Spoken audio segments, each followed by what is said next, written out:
Because I think at the end of the day, really most end-use customers are really interested in comfort, convenience, consistency, and affordability. So I think the challenge is going to be for the utility industry is to figure out how to deliver on these expectations in the face of the trends that we are facing. So things like faster electrification, incorporating the cleaner intermittent generation sources, extreme weather events, et cetera. That was Jason Krupp, the Senior Project Manager for Grid Modernization at TVA. And I'm Terry Vishwanath, the Energy Economist at CoBank, and your co-host of Power Plays. U.S. utilities are re-envisioning the century-old business model of one-way electricity delivery, seeing a future that involves a two-way flow. Joining me for this conversation is my co-host, Tamara Reynolds, a managing director here at CoBank. Hello, Tamara. Hey, Terry. A decade earlier, there were predictions of the end of the utility business as concerns of a utility death spiral ran rampant. That greater adoption of solar and battery storage would make the electric utility business model irrelevant. But the real story is turning out to be a bit more nuanced. To understand just how nuanced, we wanted to focus attention on the collaboration between Middle Tennessee Electric, a local power company, commonly referred to as an LPC or a distribution co-op, and its power supplier, TVA. Where DERs might have once been viewed as the industry's Achilles heel, the intentional integration of member and distribution co-op resources are now seen as an important way to reinforce the valley. That's right. TVA is the largest public power provider in the United States, with their territory covering nearly all of Tennessee, large chunks of Alabama, Mississippi, and Kentucky, and bits of 3 other states. This organization works with 153 local power companies and serves about 9 million consumers. And they acknowledge across every setting, new energy technologies and DER are augmenting and decentralizing our power supply system. Electric grids that were designed and built to accommodate one-way power flow must now be reevaluated to accommodate two-way power flows. The Regional Grid Transformation Initiative, or RGT, as we'll refer to it on this program, is a collaboration between TVA and a spectrum of LPCs, including Middle Tennessee Electric, to transform their regional grid into a more resilient, flexible, and integrated system in response to changed customer expectations and operating conditions. But I want to let Middle Tennessee's Chief Operating Officer, Brad Gibson, explain. Middle Tennessee Electric is a cooperative that is based in Murfreesboro, Tennessee, that's in and around the greater Nashville region. So we're experiencing a lot of growth. We have approximately 340,000 meters across a 4-county service territory, and we're adding between 8,000 and 9,000 meters every 12 months. A lot of good growth, certainly a changing dynamic for what's taking place here in terms of member expectations. And that really drives Middle Tennessee Electric and their participation with TVA's Regional Grid Transformation, RGT. Tennessee Valley Authority is our wholesale power provider. They're our longtime partner. And the conversation that we had coined around the Regional Grid Transformation is focused on really a strategic deployment of emerging grid technologies that are focused on modernizing the grid. The way the grid needs to operate in the future needs to look different in order to continue to focus on serving our members at the highest level. Jason Krupp, the Senior Project Manager for TVA's Grid Modernization Initiative, gives us a bit more background on how this project kicked off. The initiative started back in 2021.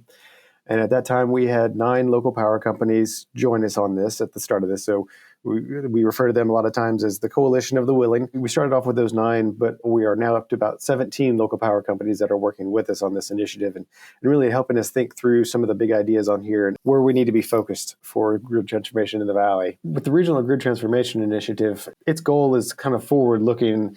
How can TVA and local power companies start to work closer together in both of our planning efforts as well as our operational efforts?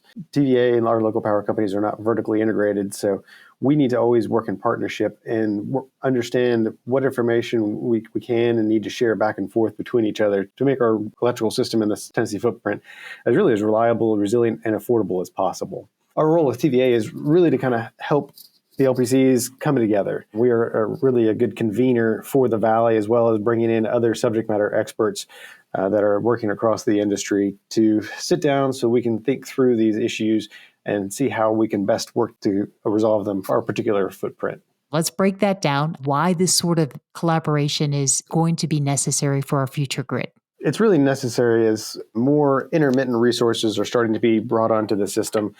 It just brings up more and more necessity for all utilities to be able to start to control the demand side of the equation. TVA and other generation utilities, we're going to continue to make sure we have reliable power that's out there and dispatchable. To account for some of that intermittent part of that power, we're going to need to be working on both sides of the equation. Being able to have more visibility and coordination and collaboration with the local power companies who control that demand side of the equation is really going to be necessary. Because at the end of the day, we want to make sure that we are providing the lowest cost option for our customers, as well as being really there when they need us. Yeah, Brad, and as I kind of understand it, and maybe you can give us a little more clarity, it sounds like TVA kind of developed the big picture or the strategy of where you all were going. And then it was really up to the distribution entities or the local power companies, as you said, to come up with how you execute on that from a two-way grid standpoint. Can you talk a little bit more about the process and maybe what was involved and what all your role is relative to TVA's? TVA, from my perspective, was taking a strategic item and then in RGT thinking about how do you move that to tactical, right? How do we ensure alignment in the right direction? And then think how to do that when we're not a vertically integrated utility. So, for instance, TVA serves 153 different LPCs across the valley, co-ops and municipals. And so how do we do that when there's 153 folks doing things slightly different at different paces, maybe in different ways? We want to leverage that creative approach to how we solve problems, but also make sure we align the results of those pieces doing what we want to do to enable higher reliability for our members, better resiliency, ensuring that we keep a focus on, providing great value for the kilowatt hours that we deliver. How do we leverage that strength is really a focus. And we just don't want that to become a weakness. And I think RGT enables that conversation. I think also more directly and technically related there, we begin to see that there's a necessary marriage of the traditional electric grid and a robust telecommunications network. And so when we think about the purpose and the mission and the vision at Middle Tennessee Electric, we want to make sure those pieces are aligning, not just for the delivery of what we're doing at Middle Tennessee Electric, but also that we're enabling what's necessary for the G&T side of the equation. And so we want to make sure those investments are appropriately leveraged to create value all the way through that value stream. Tamara, this is the point in your discussion with Brad where we see an important reframing of the evolutionary moment we're living through, not as a death spiral where segments are pitted against each other. That is, the rooftop installing electric customer with their local power company and the local power company with their supplier, but a time that requires deep collaboration across the spectrum. I think the goal of RGT is to ensure that those tensions are going to exist, but how do you make them healthy, right? There's a lot of healthy tension that can be there that uncovers opportunity. And so taking things that might be quickly perceived as weakness and flipping those around and making sure we're creating opportunity, that happens through communications, right? Making sure we're having direct conversations, that we're not afraid of having difficult conversations. And ultimately, and it's critically important that we always go back to it's about the consumer. If it's about the member and we agree upon that, then our conversations will be challenging, but we know the end result is focused on delivering great value to the consumers that we serve. And I think we have good alignment between Middle Tennessee Electric and TVA in that regard. So even as challenging as these conversations are, when we really back up, when we think about our purpose to improve the lives of the people we serve, it helps. Yeah, it all comes back to mission, right? I love that. From a power supplier's perspective, how is communication, as Brad highlights, or engagement changing with their local power companies? TVA, we are the balancing authority and the reliability coordinator for the regions. From the past, we've always had a lot of coordination with other utilities around us. Historically, as we've provided power, it has really been all that one-way communication. We were just historically just ensuring that we had very good power reliability and quality being delivered to our local power companies. As we are expecting more distributed energy resources to come online, we are anticipating the potential for that two-way power flow. So we've got to have a lot more insights working with our customers of what sort of generation as well as load forecasts are looking like on their systems. So we know and have a better sense of when we might start to experience some two-way power flow onto our system. How do we accommodate for that? How do we leverage it to help kind of make sure that we're using the least cost options available on the system? So a lot of that is going to be a lot more communications between TVA and local power companies, sharing information of what we are seeing on the bulk electric system and what they are seeing on their individual distribution systems. As we have talked about, understanding we need to be a lot more coordinated. So what sort of efforts do we need to be developing today and starting to do the guiding pathway to say, in terms of data and sharing, do we have the communication links between our two organizations? Do we know what sort of planning processes and scenarios are needed? So it was really taking that long arc view to say, what are the areas where we need to be working together? And from that's where we came together with the 5 key capability areas around integrated planning, enhanced transmission and distribution operations, regional guidelines, exceptional end user experience, and grid transformation enabling capabilities. Brad builds and expands on the areas that Jason just mapped out. Fundamentally, we have to start with consumer experience, right? And I really think that helps encompass all these different areas. Because it really goes back to their expectations of reliability. How do we continue to focus on affordability and value? And, solutions that more naturally integrate into a person's life or a business's priorities.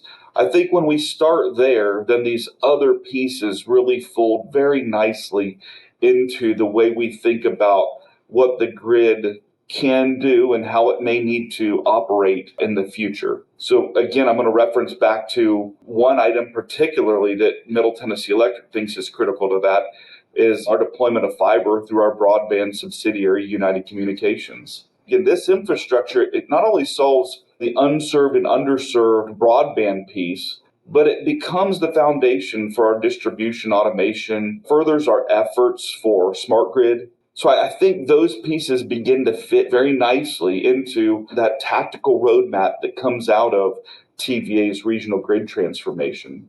Other areas we're going to look at in the coming years that fit in there are certainly, looking at advanced distribution management systems, ADMS. We're early testers in fiber connected meters, and we'll be deploying solutions around distributed energy resources as well. We just did our first ever DC fast charger under a program here, and we're looking at level 2 charging and how that complements the grid and how these advances with what we want to do under RGT, again, how do we use that to roll up to support what it is our GNT TVA is looking to accomplish to keep their rates low and their reliability high.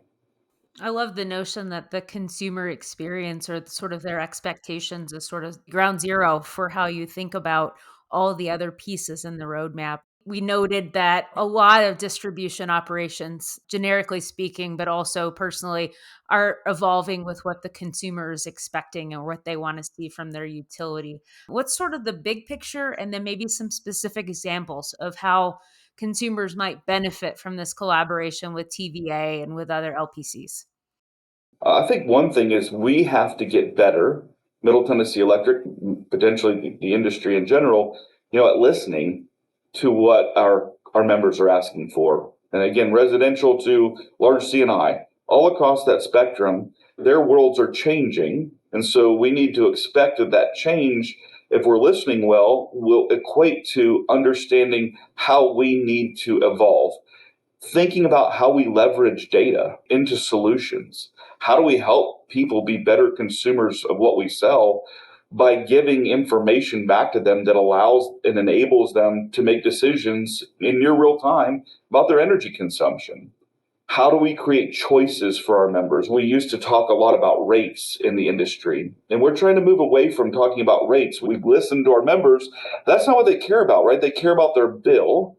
And ultimately, what they care about is the value of what they get for the energy that's delivered. And so, how do we create energy plans that evolve around a person's lifestyle and ultimately give them choices and then allow our folks to serve as experts in that space to educate them on, hey, I think this will fit what you're asking us for very well. We've got options. If it doesn't work, call us back. We'll find a different option that fits your lifestyle.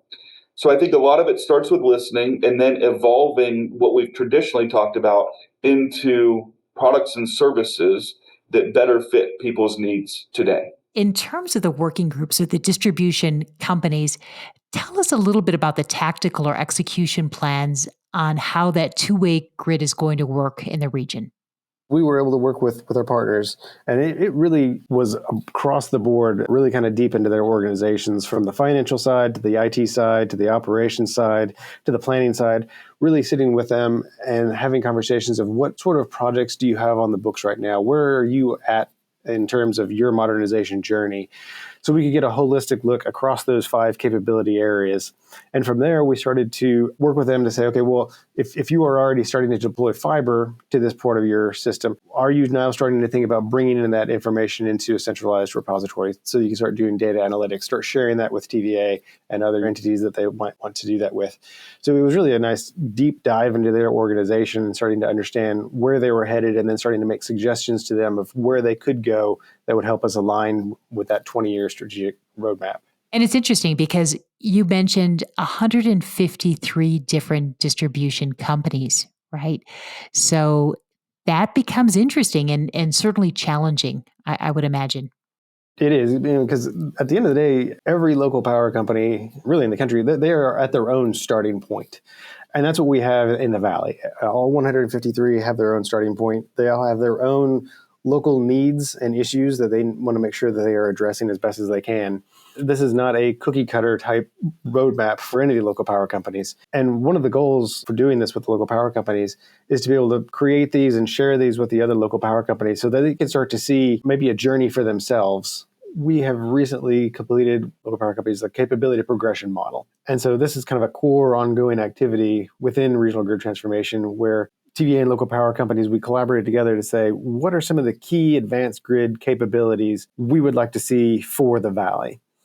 And so we worked together to identify, really it's around 17 different capability areas. These documents, really, with the 17 of them, can really help guide the LPCs to say, this is where we would like to see the Valley move in terms of modernization and the types of capabilities we would like to see all the LPCs have. Now, we were very intentional in naming it capabilities and building it out the way we did, because we were not trying to dictate in any way, shape, or form that anyone had to use a particular technology or a particular vendor. That's why we were trying to be very high level in terms of not getting specific about technology, but at the same time, we tried to be very specific in terms of what that might look like, to be able to provide bright dividing lines between a maturity level 1 and a maturity level 4 per se. And we feel like with these capability progression models, it really gives everyone a kind of a guiding North Star on where to start heading. So we have 17 different categories, but these categories kind of fall in kind of common segments or areas, grid situational awareness being one particular area. If you could give us an example. So if we had sort of this gold standard, what does a gold standard look like? As an example, we'll take grid situational awareness. What we would like to be able to see is for all of the LPCs, here are 4 examples from that particular capability, is visibility. Can a utility, can the local power company, do they have remote visibility to, say, 75 to 95% of their substations and to at least a quarter of some of their downstream devices?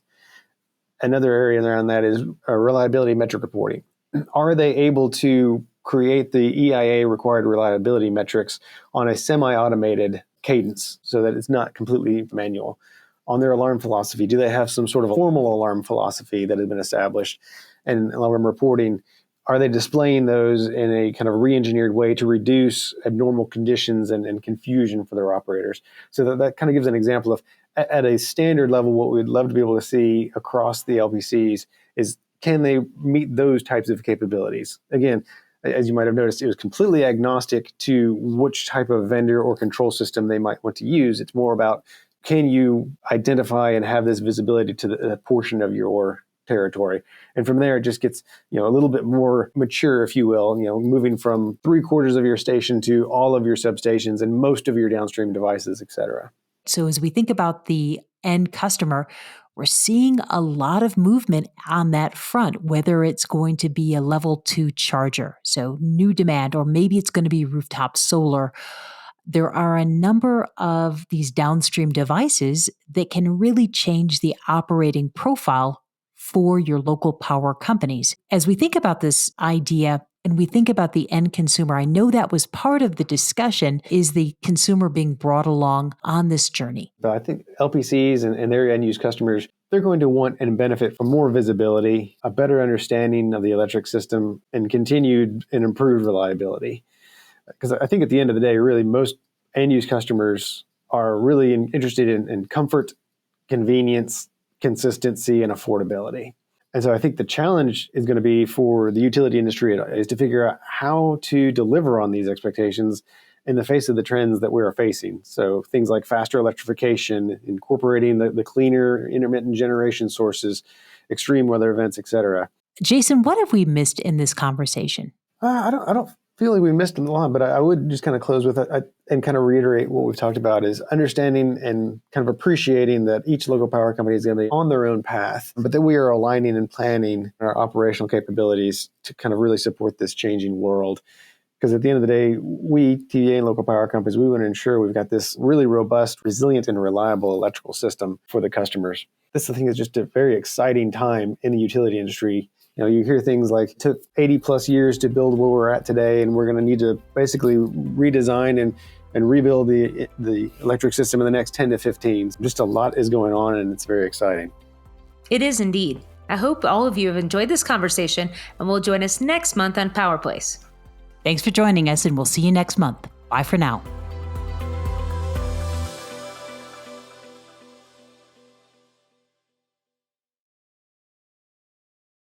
CoBank's Power Plays podcast is intended for informational purposes only, and the information should not be used without CoBank's express written permission.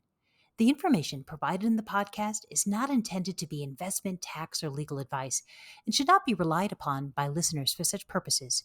The information contained has been compiled from what CoBank regards as reliable resources.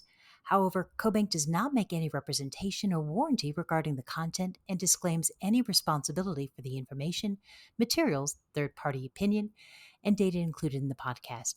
In no event will CoBank be liable for any decision made or actions taken by anyone, person or persons, relying on information contained in this podcast.